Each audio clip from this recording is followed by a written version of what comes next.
And we're recording. I really love this song. Makes me want to get like a country boy, like a hat, cowboy boots. I don't know. I'm being serious. I actually thought about getting a cowboy hat.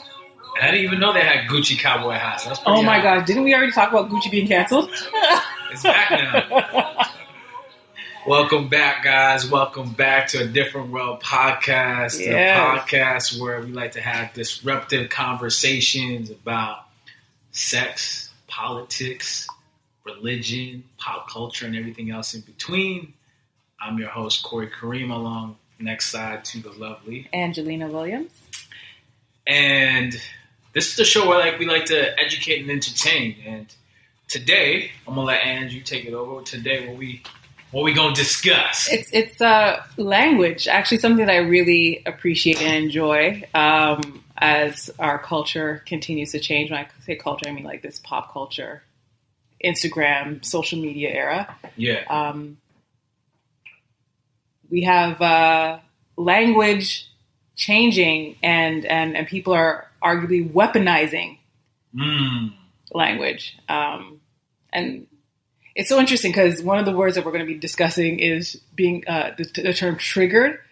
And it's so interesting because now when I recognize someone is using certain terms as weapons, yeah, I do feel triggered. I'm like, hey, stop doing that. Stop, referring to it like that. Like it's something as simple as, actually, I think this was Kanye did this tweet in response to, what's her name? Ariana Grande a while back. Oh yeah? About trauma. Ooh. Or mental health. No, that's what it was, mental health. But didn't she post something recently about, was it her? Or was it one of these other celebrities? They posted, so I don't know if it was her, so I could be wrong, but she posted her brain scan or whatever. Oh, for real? That's crazy. And she said, I have PTSD. I don't know. Again, I don't know if it was her, but it was one of those girls like her in the industry, and she posted that on Instagram recently, I believe. Anyway. That's interesting, to say the least. But no, when he was kind of hitting back at some of the comments that she made on Instagram, one of the comments that another person made about it was him weaponizing the term mental health or mental illness. And I feel like people sometimes throw out these words to stop the conversation, to mute people. Like, oh, you can't say anything about someone if they suffer from a mental illness. You can't criticize them because they're mentally ill, or you can't, Yeah. And it feels like bullshit to me. I mean, to be quite honest, I feel like it's like, okay, yeah. Well, just because you have a quote unquote mental illness, I don't have to ignore your bullshit behavior. I don't have to ignore the fact that you're being a complete asshole right now, and I should be able to call you out on that. Yeah. So for me, it's like, I think we're all abusing the English language to a certain extent. For sure. Guilty. For like everyday situations. So I think our culture, if you will, is in overdraft. And we're kind of because we've been overusing these words, I think we're also taking away the power of these words. Yeah. It's kind of like, remember the story of the boy who cried wolf? 100%. That's what I feel like the direction we're going in. So which one you want to tackle first? So which one is the one you really want to get into? We have a lot on this list, but I'm gonna hit one that hits close to home. And I tend to get heated, and I have to talk myself out of commenting on certain posts when I see it. Mm-hmm. But the term racist, so we're using that too lightly.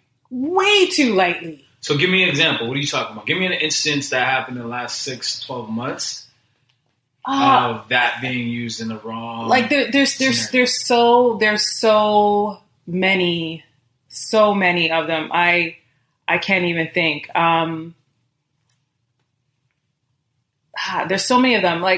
I'm drawing a blank right now because like my brain is like rushing through how many times I got into it on Instagram in the comment section, and I spent, hours of my day and mental energy thinking about it. But I think like sometimes if we kind of look at what's happening in the U.S., right? It's just kind of close to home and super easy. Right.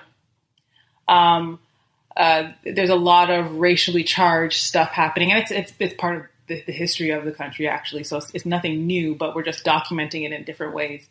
One of a video I saw, I think it was maybe 2 days ago, this woman, saw these guys getting into a Tesla, and she thought they were getting into her Tesla, and she approached them. She's like, "Why are you trying to steal my car? Why are you trying to steal my car?"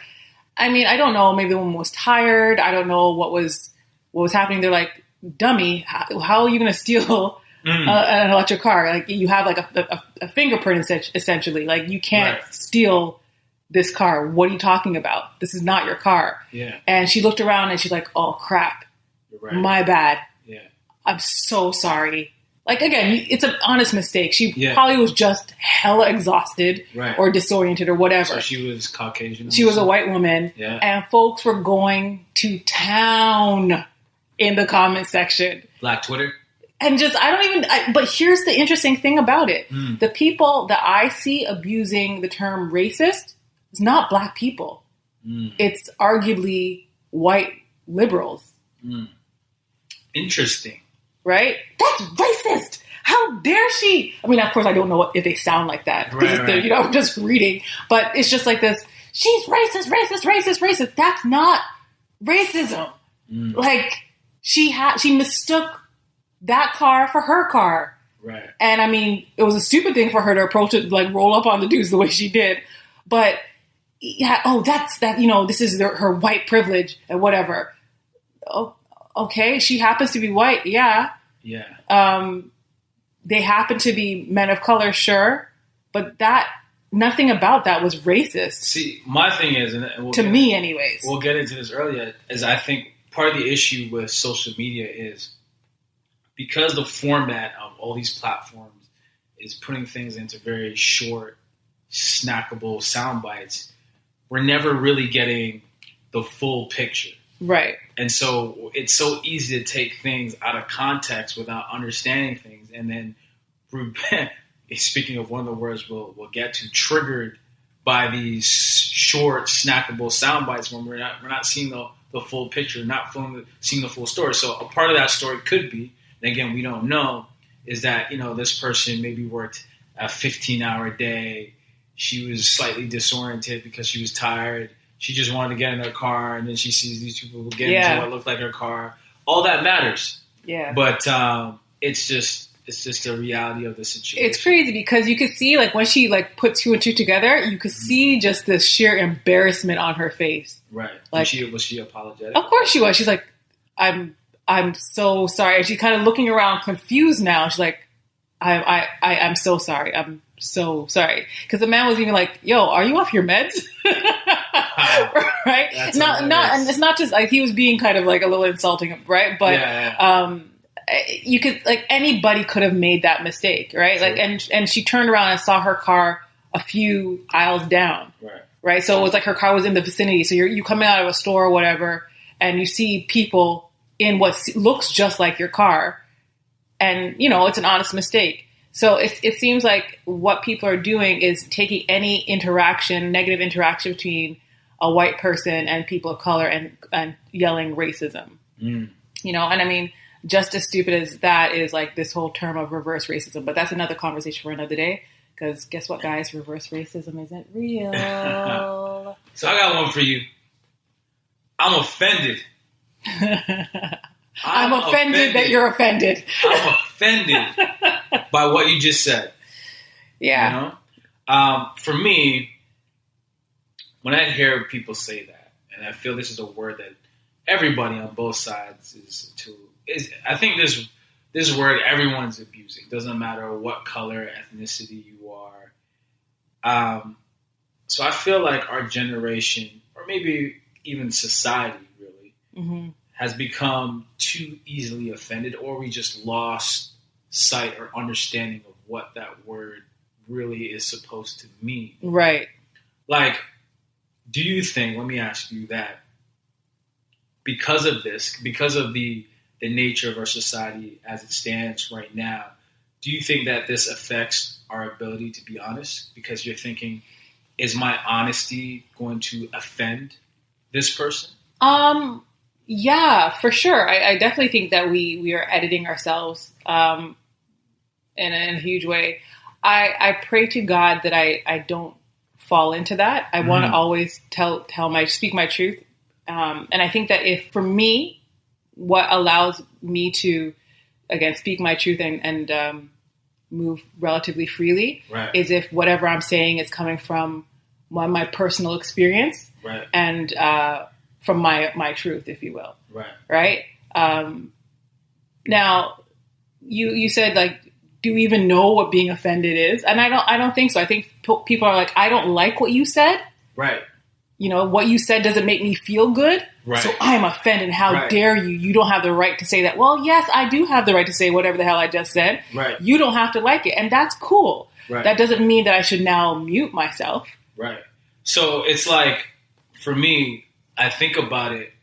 You touched on one key word there. It's feelings. Yeah. So I think we're in this state where we've got to this point where we're now in tune with ourselves. We're conscious of how we feel. Great. We acknowledge that. But now we're like at this place where, you know, if what you said hurt somebody and it wasn't malicious, there wasn't intent to, you know, disrespect somebody, but you hurt somebody by sharing your thoughts and perspective, that's now being like offensive. That's now you can go on social media and protest about it. Right. I think there's an issue with that because if you think about it, like I've said this to you guys before when we've hung out, you know, years ago, everyone was asking for more transparency. Yeah. And then, you know, society created social media. Now you know what everyone's thinking and now you're not happy about it. Did you see that episode of Black Mirror? No. Yeah, that was about like this they created this social media network where people are sharing all their information and all their experiences, all their feelings, and now folks are kind of getting exposed. It's kind of like that. But I think that we've lost our sense of responsibility for our own feelings and our own thoughts. I'm offended, which means that my feelings are now your responsibility. Nah. You need to gain some introspection and do your work. Right? Absolutely. Figure out why what I'm saying bothers you so much. And if in fact that you think that what I'm saying is coming from a ignorant place or a malicious place, after you've taken a minute to think about like why you feel the way you feel, then you come to me differently. You're like, yo, you said this or whatever. What did you mean by this? What was your intent behind it? You know, or, you know, this thing that you said was not based in truth. So let me ask you, with you saying that, are you one of those people that believe that the only person that can hurt you with words is you? Like you said, you're responsible for your feelings. So with that, do you feel like, well, if someone calls me a loser and I'm offended by that, is it because I really feel like is it because I really feel like I'm a loser, or is it because this person, you know, means so much to me and, you know, whatever it is?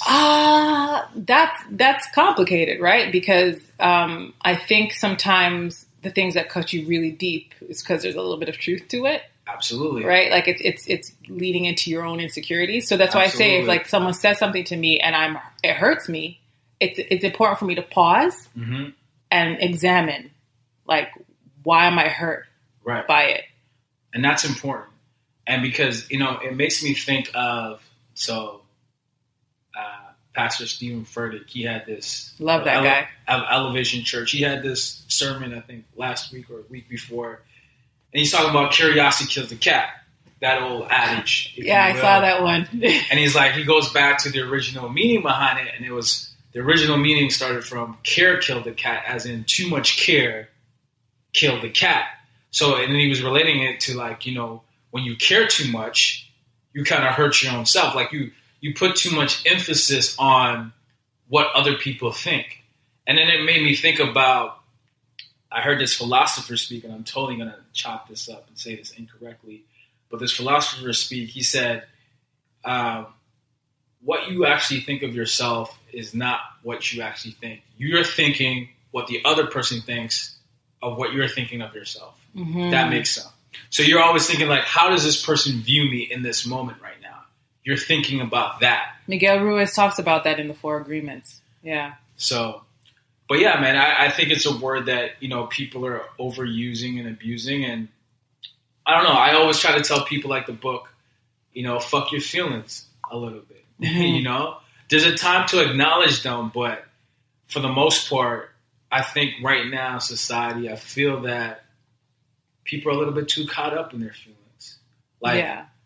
Like at what point, like if it's come to the point where you can't be honest with somebody, mm-hmm.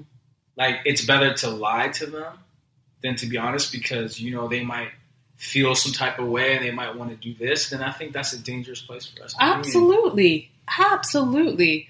Absolutely. I think, kind of shining a light on our societal sickness is a very good thing, mm-hmm. right? Hopefully we can start to heal from it. Speaking of sickness, another word that I think we abuse is toxic. Ooh. Toxic. Toxic masculinity. I mean... That's real. You know? But I mean, like, I know what you're saying when, oh, that's toxic. That's toxic. Yeah, well, it's just like, I don't know. It's even, like, I think about, again, it kind of goes into some of the other words we're going to talk about later, like cancel and stuff like that. This is toxic. Oh my gosh, you're so toxic. To me, it's incredibly dismissive, right? It's really dismissive. We have a list of these words that we're going to go through today, but the more I look at them and the more we talk about one word after the next, the other word starts popping up. But what makes something toxic, right? And kind of throwing these labels out at people because you disagree with them. Right. And that's not right. Yeah, it's totally not. Like, again, there's things that are genuinely toxic. There's things that are genuine right. ideas and that are genuinely poisoning our society. Like an abusive relationship, toxic, right? But I think if someone says something that has a different viewpoint than you do, I don't think that's merit to call that person toxic. That person, right? And I think that's also the other thing is like we are canceling people. We're censoring people. We're silencing people. We're saying you're toxic. We're dismissing people, right? We're not saying this behavior is toxic. Right. Since you brought up church, I'll throw another one out there. Yeah. I remember years ago, a pastor was saying, I can't remember the pastor, but he was saying, God doesn't hate you. He hates your sin. Right. And so if we can start looking at people as human beings, as ourselves, right. Like I'm looking at you and you're a drug addict, you're a criminal, you're illiterate, you are homeless, you're whatever. Shit, there I am, right? If I can now see myself in that person, that same God energy, the same creator that breathed into me, breathed into that person, that's a human being. That person's behaviors are toxic. That person's behaviors are destructive. That person's words hurt me or offend me, if you want to pull it that way. But that person, that human being is not toxic. Because the notion of that, when I hear stuff like that, it says to me that person's no longer redeemable. Right? I was having a conversation with my brother and my dad the other day, and I can't even quite remember the root of the conversation. But I said, you know, again, I feel like I'm getting all churchy, but I said, if we really think about Scripture, God sees all sins the same, right? So whether it's only human beings that rate sin, right? Rape, child molestation, right? Like we have these grades of it, for sure, for obvious and understandable reasons. So don't come at me. I understand why we have it that way, right? But the same way I can pray for forgiveness for whatever it is that I've done, I have to believe that God is able to make whole this mass murderer. And so now let's move from his ability to be redeemed and look at his root, the root of what's happening, right? Like, I think a lot of people have these backstories. Perfect example, R. Kelly. I mean, I done canceled R. Kelly, right? I still got a couple tracks on we went out for our producer's birthday last week. And they played it? Did they play it? No. Kern was like, yo, Ange, like, cause I'm feeling it, I'm getting into it. They're playing some Jodeci and Drew Hill or whatever. I'm in it. It was at least some of it's a 90s jam. It was so lit. It was amazing. She didn't play no R. Kelly's though. No, well, not when I was there, but Kern was like, yo, so Ed, you need to tell me right now if they start playing I was like, you tell me, you would have been like, oh, party done. Sure, lock off. I would be like, all right, cool, guys, happy birthday. So I'm out. Peace. What? Yeah, like that's how I feel about it. However, what we've come to understand is that this person has a lot of their own trauma, a lot of their own horrible experiences, right? And typically, we see people that we want to say, oh, you're toxic, you're canceled, you're this, you're that. Next, their actions are usually rooted in their own pain. All right, so I don't cancel anybody from humanity. Like, even we talk about Kanye, and Kanye says some crazy thing, and everybody's real quick to cancel Kanye. And now Kanye has a church. Right? Yeah, I know. And it sucks because I vocally was like, oh, Kanye, rah. And now I'm like, oh, you can't I can't even really bop to this church thing because I canceled him. I'm glad we're going there because the canceled one is probably the one I'm most annoyed with. Yeah. I mean, because my thing is like this, right? Everyone's canceling people they don't even freaking know. No, I know.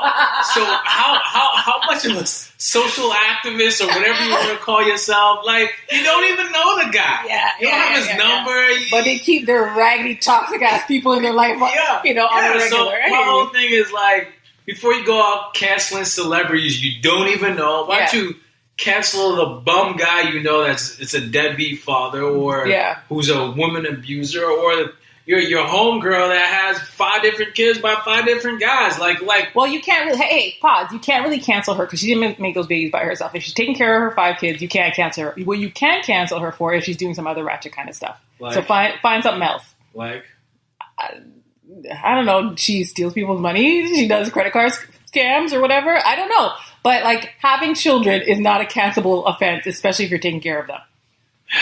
Children are not a crime. You're right, children are not a crime, but I think there's a lack of irresponsibility if it's going down to 5 with 5 different guys. Yeah, you used to say to your girl, yo, make better decisions. What the hell?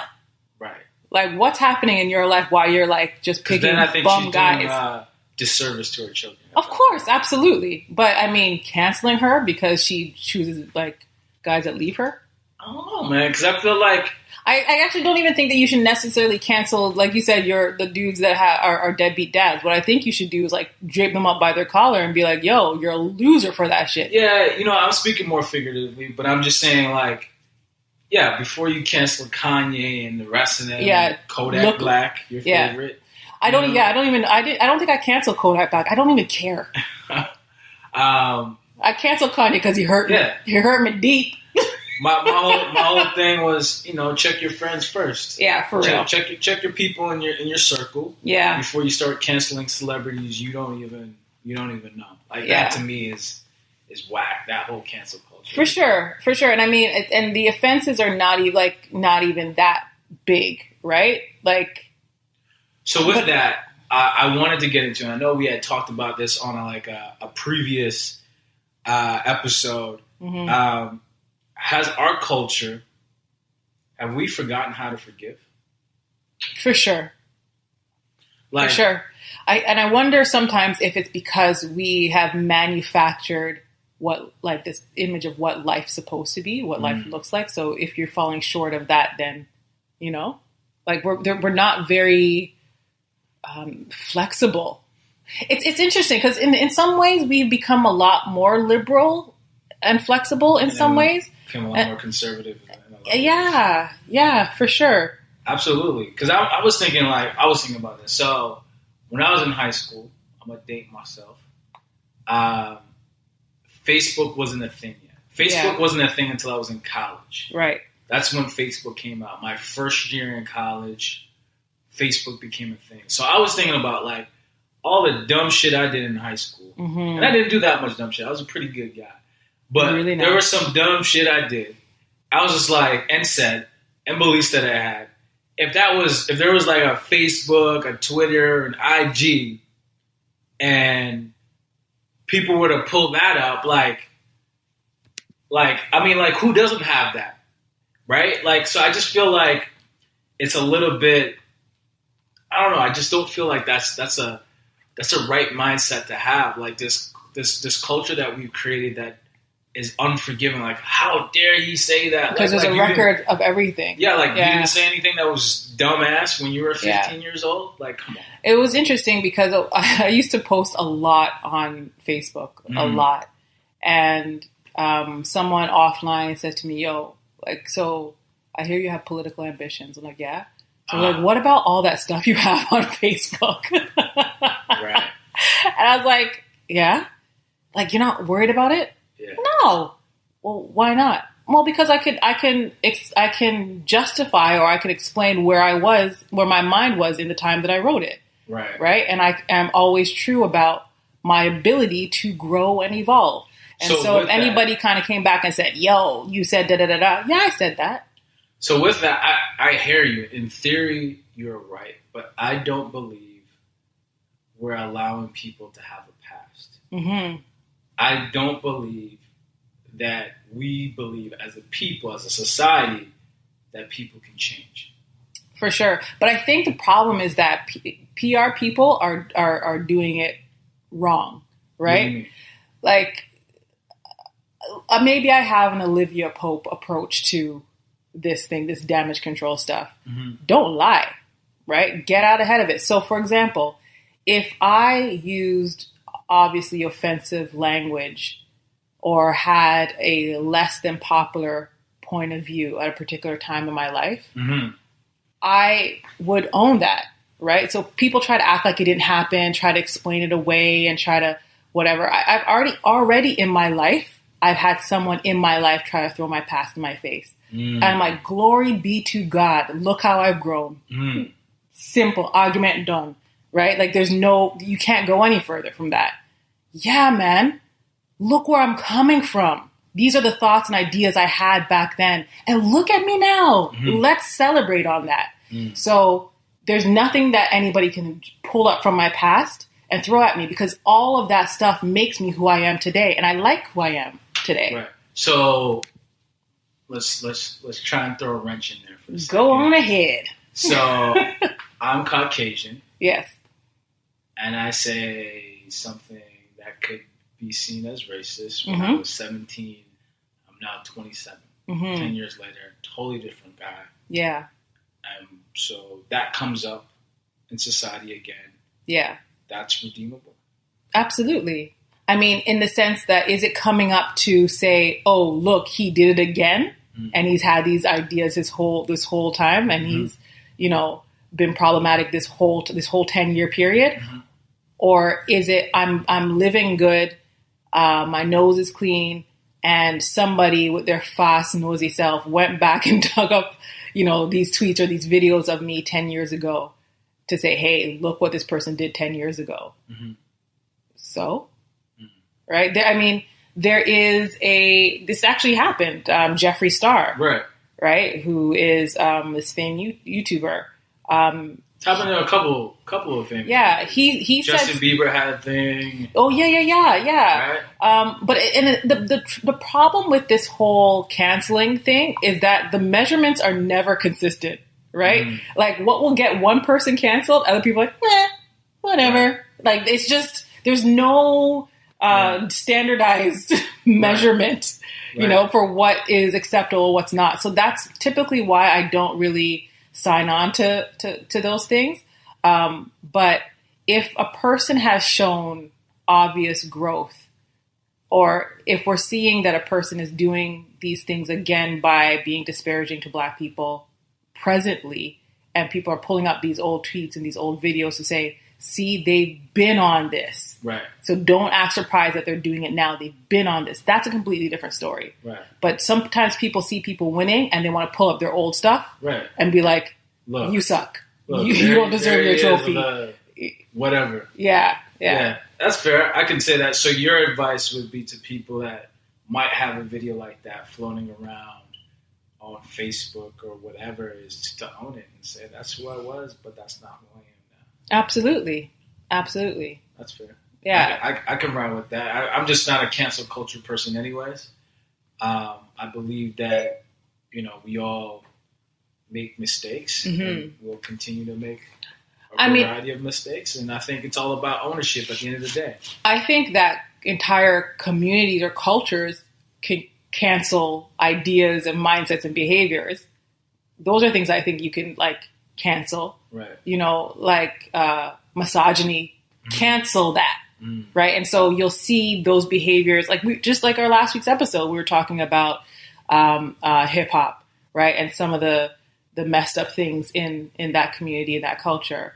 There's a whole bunch of things in there that you could cancel. Cancel negative mindsets, cancel bad behavior, cancel debt, cancel, you know, these limiting beliefs, cancel things that bind you. But people, allow people to grow. So let me go there.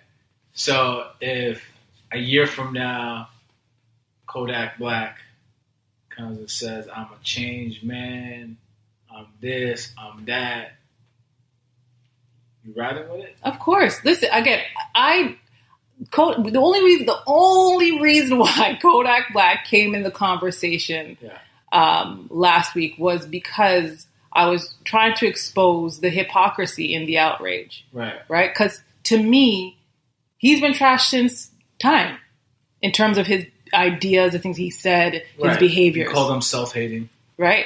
I did because he doesn't like women that are the same color as him. Quote. That's true. Right? So, but my thing is, like, I don't know this guy. I could not tell. No, that's not true. I was going to say I couldn't tell you a single Kodak Black song, but that one song with Gucci and homeboy there. What's his name? Yeah, I like that song. That's cute.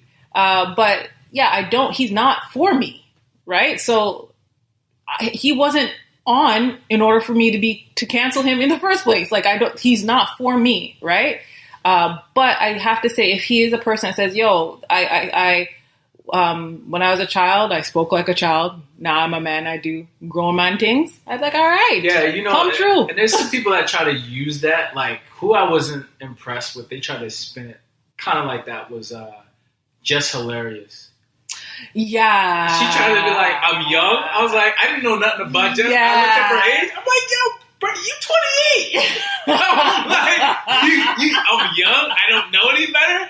I'm like, you're 28 years old. I'm not gonna lie. That caused me to unfollow her. I'm not gonna lie. Like, I didn't even know much about Jess Hilarious, but I was so intrigued by the story. I looked her up. I'm like, I thought she was gonna be like 21.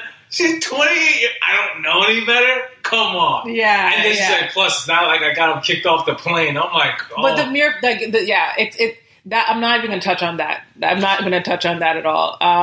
But yeah, there's definitely people that want to abuse it. But I don't. It's weird to me when people make apologies and have excuses in their apology.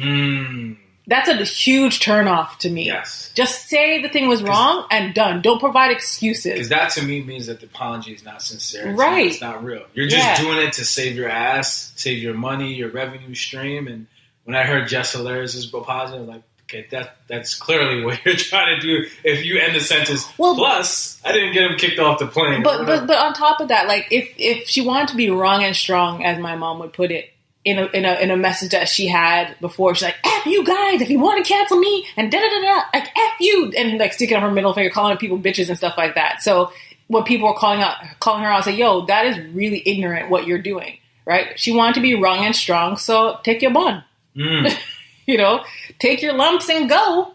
Yeah, so I got one that wasn't on our original list. I just thought of, it's kind of like 2 words or maybe 3 words. This whole... I think we're overusing it in certain instances, maybe not as much as the other ones. The appropriation argument. Or the cultural appropriation. I don't think we're maybe we are misusing it, but not I think as that much people, as the other ones. Yeah, people don't understand it. So break it down. Oftentimes when you hear people protest about cultural appropriation, typically it's when the majority or the culture in power, so to speak, adopts a trait of another culture, whether a practice, a look, a dance, whatever, a trait of another culture that was demonized or seemed unacceptable or shunned when the original culture portrayed that trait. Right. So, wonderful example. There's a awesome Instagram account that I follow. It's a Little Native Boy. Amazing, powerful, painful, slap you in the face, hold up the mirror kind of stuff. And he posts a lot about First Nations people in America, in the Americas, so North, Central, and South. Right. And one of the posts today was something as simple as, a graduate want to put their feathers on their graduation cap, and it was not allowed. It was banned. And the comment, a caption for the post was like, and yet they can have their tomahawk, whatever. Again, I don't know sports teams, so I'm not going to try to. He's talking about there's a lot of sports teams that use native imagery, yes. Right? And so it's kind of like that. Like I'm a First Nations person. Right. I'm celebrating my culture. So right. And I'm on my land. Right. I can't celebrate my culture, and yet you can. Right. Wear whatever you want to wear at Coachella and do whatever you want to. Yeah. The Washington Redskins. The all these really, right. Terrible things. So that's just one example of. So what about the sense a perfect Bruno Mars? Nah. That to me was a very weak one, because it was weak for me because if people understand how the music industry works, they would first understand that Bruno Mars did not write most of those songs, if any of them at all. Mm-hmm. And usually how it works is you have a writer, let's say like Teddy Riley, he writes a song, he's like, I think so-and-so would sound good if they sang that. And they bring that person into the studio. So you have producers that are behind the scenes that kind of pick that. And that's the case where most of Bruno's producers are black, if not all of them. Right, what's that Iggy Azalea girl? Yeah. Same kind of difference. But the cultural appropriator, when I think about music and cultural appropriation, not so much sound but imagery, is Gwen Stefani. Interesting. Right, her whole career, she went from, she's a blonde hair woman from California or whatever, and her whole career. And I loved, no doubt, I loved Gwen Stefani. I was, banged her music long before I understood any of this political stuff. Mm-hmm. But if you kind of just map her whole career, you can kind of see where she has these trends or these fads where she kind of fetishizes or appropriates these various cultures. She had, the Harajuku girls. She had the his Latin girls from, I'm so sorry, I'm butchering this because I don't know the appropriate names. The Southeast Asian bindi wearing, henna. Like she went through the whole thing. But of course, if the people that originated those traits were to wear their own stuff, they'd be like clowned at school. They'd be made fun of. They'd be called certain things. And it's so interesting because oftentimes in an argument against cultural appropriation, when someone calls out, "Hey, this person is being a cultural appropriator," some dummy will say, "Oh, but Black girls wear weave." Sure. Right? And so assimilating and appropriation are not the same thing. Right? So, and I think I realize that people are using language that they just don't understand. That is true. That's the bottom line. They're using language they don't understand. So if I decide to straighten my hair as a Black girl, I'm not appropriating white people, right? That's not what's happening. Or even if I decide to adorn a blonde wig, or I decide to throw some blue contact lenses in, or if I decide to bleach my skin, even. So it's not, and the reason why that's not cultural appropriation is because the environment in which I was raised, it's more, for oftentimes people do those things because it's more acceptable for me to be closer to the majority. So let's flip that. Or the people of power. So let's just say you're a white kid in Jamaica, and like all the boys got braids or cornrows, and you went and did that, and you're obviously in an environment that's 90% Black or whatever. Is that assimilation for the white kid?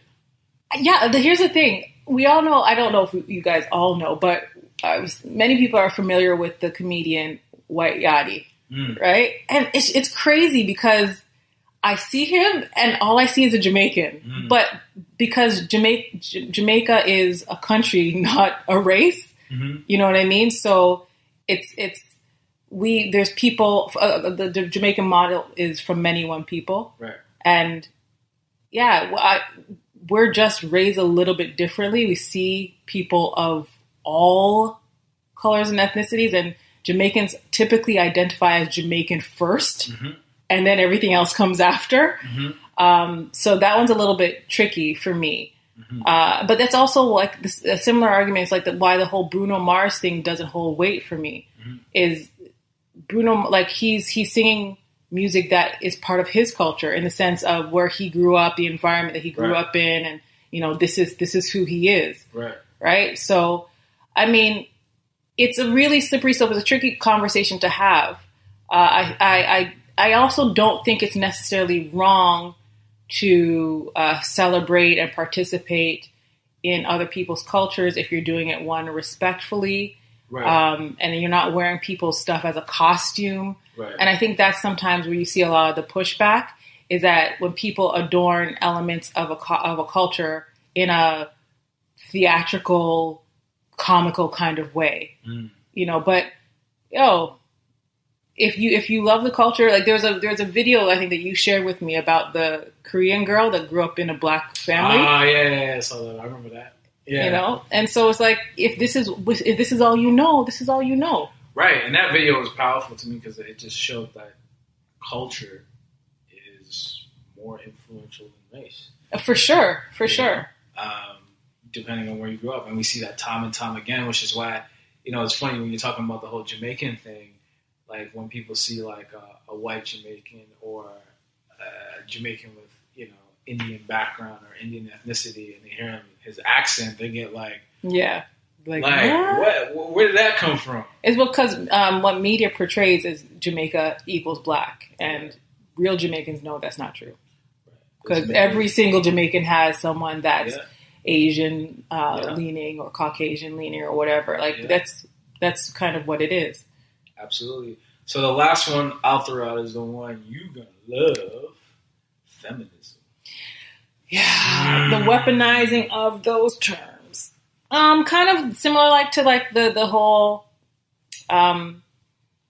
idea like masculinity, toxic femininity, like, or racist, reverse racism. It's difficult because I am obviously liberal, quite progressive. I believe in equality. I believe in humanity. I believe everyone is valid. And to me, in its purest form, that's what feminism is, right? It's about equality. However, how individuals have practiced feminism they have weaponized it. So when people use feminism as an insult, I get it, right? And I have a hard time wearing that badge. And so sometimes I wear it in a form of rebellion. And other times I'm a little bit more reluctant because I understand how people have abused it, have weaponized it. Not just the word, but the movement. Weaponized it against women of color. Give me a example, of someone weaponizing it in a negative fashion. It's the idea of the oppressed not wanting equality, but wanting to be the oppressor. Right? So there are women out there that they don't want equality for trans people. They don't want equality for women of color. They don't want equality for poor people. They don't want equality for men of color. They don't want equality for people that have mental health issues or people that have ability issues or illnesses. They just want to be white men themselves. You know what I mean? That's a good perspective.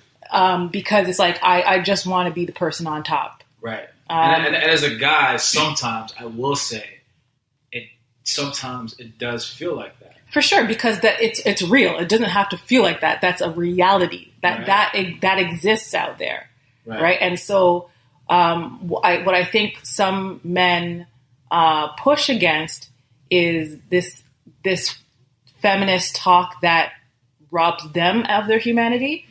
So they're like, "Yo, this like the men are not supposed to feel pain. Men are not supposed to." And the reality is feminism isn't a woman thing, right? It's a people thing. And I feel like men need to understand, although we use the term, it's feminine, right? You know, as the female is the root word. Yeah.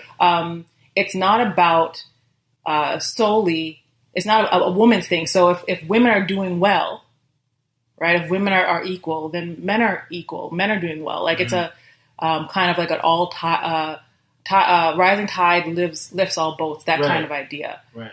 So I think men need to see themselves in the movement in order for there to be real change, real progress. But the problem with, I'm going to use a term, and it's a term that's in the community, in the feminist community. So white feminism. That is a term that's used. This is not my term. I'm not singling out white people, but white women that are feminists understand where this term is coming from or what this term means. But the idea of white feminism is simply white women trading places with white men and fuck everybody else. Got it. Right? Whereas real feminism says, nah, everybody wins. Everybody is valid. Everybody deserves. And that's the definition. Yeah, it really is. That's a good. I've never really thought about it that deeply, and that was an education lesson for me because lately it's coming off as the latter of what you're describing as we just want to be on top. Right. That's how some of the imagery and things that I've heard. That's the way it's become. Right, and so that's why a lot of real feminists, have conversations about intersectionality and the importance of the movement being inclusive. And if everybody's not, being hired at these whatever firms on whatever Bay Street, Wall Street. You know, if people are not getting paid, whatever, Yeah. so and so is getting paid. If it's only white women that are experiencing the growth, then it's not feminism.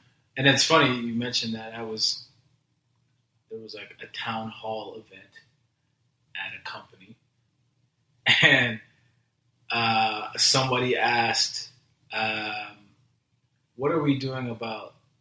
What other action plans do we have to further improve diversity?" Right? Yeah, I hate that word. And that could be another word, right? Or inclusion, right? There's Inclusion's better than diversity. But I feel like inclusion is getting thrown around. Yeah, too. yeah. These marketing buzzwords. She asked that question, and person in power was like, "Well, we have Sue, we have Marie, we have Joan, we have this." They had like 7 women, all happened to be Caucasian, that were senior level and above. And I was just sitting there, I was like,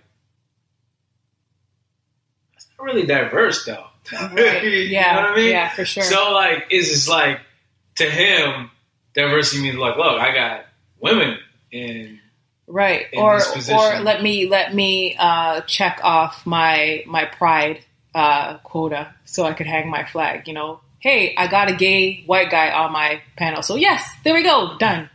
Right? And I also realized those type of questions make them very uncomfortable. Like, look. Oh. No, but the question, yeah, I good, make them uncomfortable. Because the reality is that carrying the world on your back, being on the bottom, is very uncomfortable. Absolutely. To me. Absolutely. Going back to not caring too much. So, what ended with this trash. These people are trash. All men are trash. Oh, there it is. I saw that. I was just like, what is he talking about? Trash. What is that?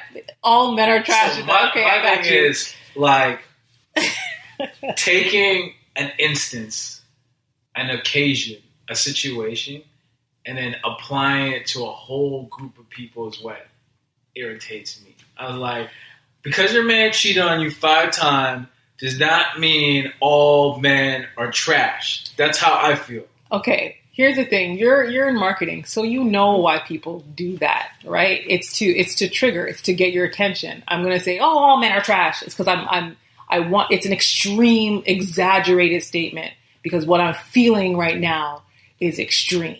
So there. It's not. Let me transfer what. Of course, it's not. And I think, of course, it's not. But like, I'm like, let me transfer this trash feeling that I'm feeling onto the world.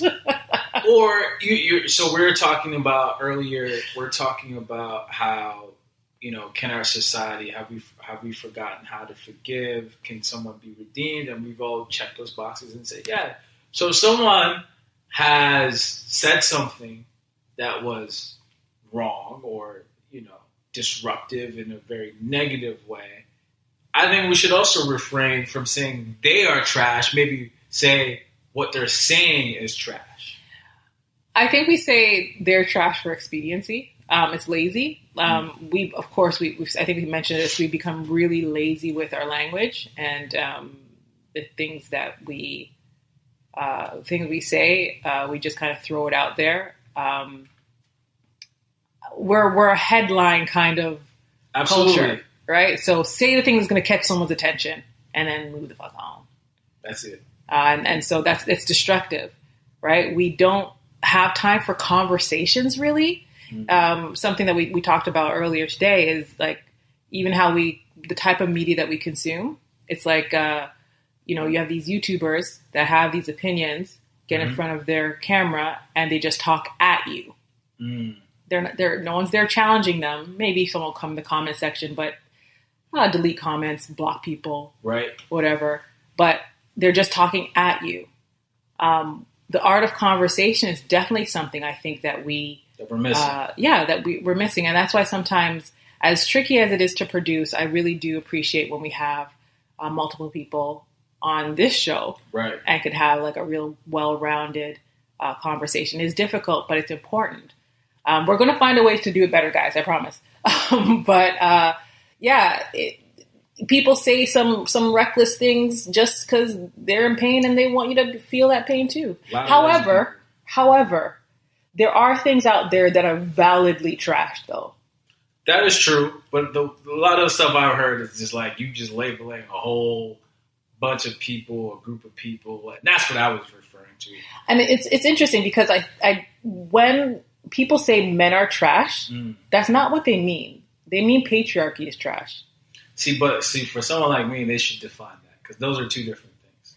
They're connected, but those are that's like a guy that like does his best to contribute and help everyone around them, regardless of gender, shouldn't be grouped into that because that's not fair. You know? But I understand why you feel like you want to be set aside, but you can't be, right? Because I think that we enable, kind of goes back to the conversation we had last week. We enable these trash behaviors in our communities, in our culture. How often do you call out your boys for their trash behavior? You should be like, yo, guys, you're giving me a bad name. They're saying I'm trash too. Stop being trash, you know? But guys usually don't do that. So that's why women typically say, oh, you guys are trash. Because, you know, when y'all are walking together, I can't pull you guys apart. Y'all are... Do women do that? Do what? Call each other trash? I don't think trash is the word. I'm sure there is another word. There sure is. Here's the thing. Women are far more critical of other women than women are of men, and there's so many ways we can go this. For sure. That's a whole other episode. I was even going to take this to the Nipsey Hussle route, but I was like, you know what, I'm gonna leave that for another episode, for another time, another day. Yeah, this is a Different World podcast. Thanks for tuning in. I believe this was episode 11.